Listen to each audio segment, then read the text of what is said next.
নমস্কার বন্ধুরা, আরও একটা নতুন রেসিপির ভিডিওতে আপনাদের সবাইকে স্বাগত। আজকে তৈরি করছি আলু ফুলকপির ডালনা। এই শীত পড়তে আরম্ভ হয়েছে আর বাজারে এখন নতুন ফুলকপি উঠছে, স্বাদে যেটা অতুলনীয়। আর সেইটা এই রকমভাবে রান্না করলে কিন্তু অসাধারণ খেতে হয়। তো আসুন দেখে নিই রেসিপিটা। ফুলকপি আমি এইভাবে কেটে নিয়েছি, ডাঁটার অংশটা অল্প চিড়ে চিড়ে দিয়েছি যাতে করে ভালোভাবে সেদ্ধ হয় আর নুন মশলা ভালো করে ঢোকে। এখন অল্প লবণ দিয়ে আর ঈষদুষ্ণ গরম জল দিয়ে ফুলকপিটা আমি 10 মিনিট ভিজিয়ে রাখবো। এতে করে ফুলকপির মধ্যে অনেক সময় পোকামাকড় থাকে, সেটা কিন্তু বেরিয়ে যাবে। তো অবশ্যই চেষ্টা করবেন ফুলকপি রান্নার আগে একটুখানি সময় একটু অল্প গরম জলে ভিজিয়ে রাখতে।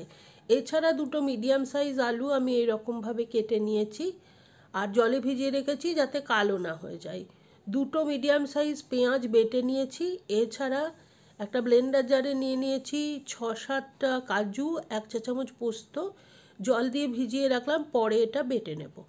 4টে কাঁচা লঙ্কা আর টমেটো রেখেছি একটা বড় সাইজের, এটাকেও আমি বেটে নেব।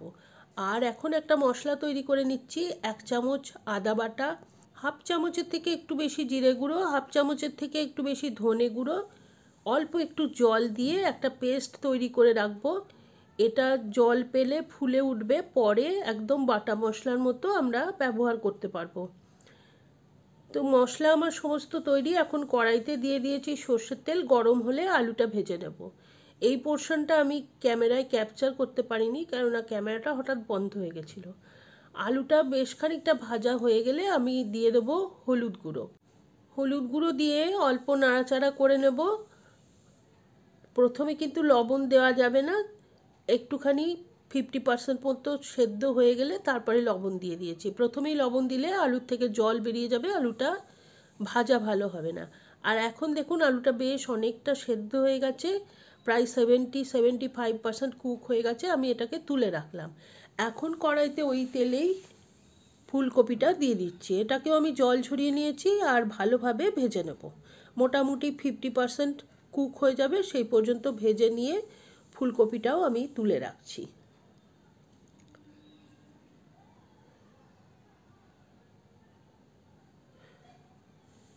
এখন এই তেলের মধ্যে আমি বেটে রাখা পেঁয়াজটা দিয়ে দেব, আর পেঁয়াজটা খুব ভালো করে ভেজে নিতে হবে।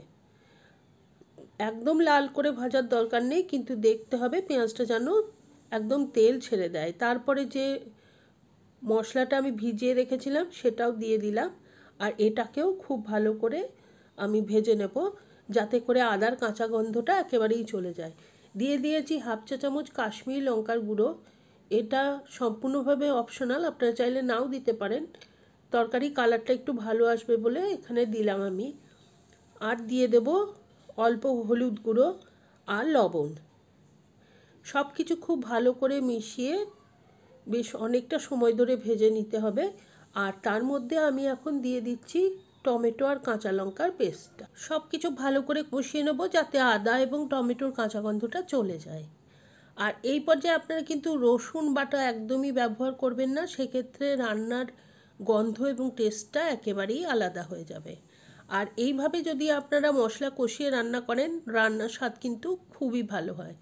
আর এখন আমি দিয়ে দিয়েছি ওই কাজু বাদাম আর পোস্তর পেস্টটা। মশলাটা তেল পুরোপুরি ছেড়ে দেওয়া পর্যন্ত ভাজবো। আর এখন দেখুন মশলাটা এক জায়গায় হয়ে গেছে, কড়াই থেকে উঠে আসছে। এই পর্যায়ে আমি দিয়ে দিচ্ছি জল। ব্লেন্ডার জার ধোয়া জল আমি দিয়ে দেবো আর মশলাটা ভালো করে সেদ্ধ করে নেব। সমানে নাড়াচাড়া করে একটুখানি সময় ফুটিয়ে নেওয়ার পরে দিয়ে দিচ্ছি বাকি জলটা। আর তারপরে দিয়ে দিচ্ছি কিছুটা মটরশুঁটি। আমি এখানে ফ্রোজেন মটরশুঁটি ব্যবহার করেছি, কেননা বাজারে এখনও পুরোপুরিভাবে ভালো মটরশুঁটি আসেনি। আমি যখন শীতকালে ভালো মটরশুঁটি পাওয়া যায় তখন ছাড়িয়ে ফ্রিজে রেখে দিই, ডিপ ফ্রিজে রাখি, আর সারা বছর ব্যবহার করি। আর দিয়ে দিয়েছি ভেজে রাখা আলু আর ফুলকপি, দিয়ে দিচ্ছি কিছুটা কিশমিশ আর 1 চা-চামচ চিনি। এখন সব কিছু খুব ভালো করে মিশিয়ে ঢাকা দিয়ে আমি 7-8 মিনিট এটাকে রান্না করে নেব, যাতে করে আলু এবং ফুলকপি খুব ভালো করে সেদ্ধ হয়ে যায় আর সমস্ত লবণ এবং মশলা এর মধ্যে ঢুকে যায়। 8 মিনিট বাদে ঢাকনা খুলেছি আর এখন একটু নাড়াচাড়া করে নিচ্ছি। আমাদের তরকারিটা কিন্তু এই রকম একটু ঝোলঝোলই থাকবে, কেননা এর মধ্যে কাজু বাদাম এবং পোস্ত আছে যেহেতু, এটা কিন্তু একটু ঠান্ডা হলেই ঘন হয়ে যাবে। দিয়ে দিলাম 1 চা চামচ ঘি আর 1/2 চা চামচ গরম মশলার গুঁড়ো।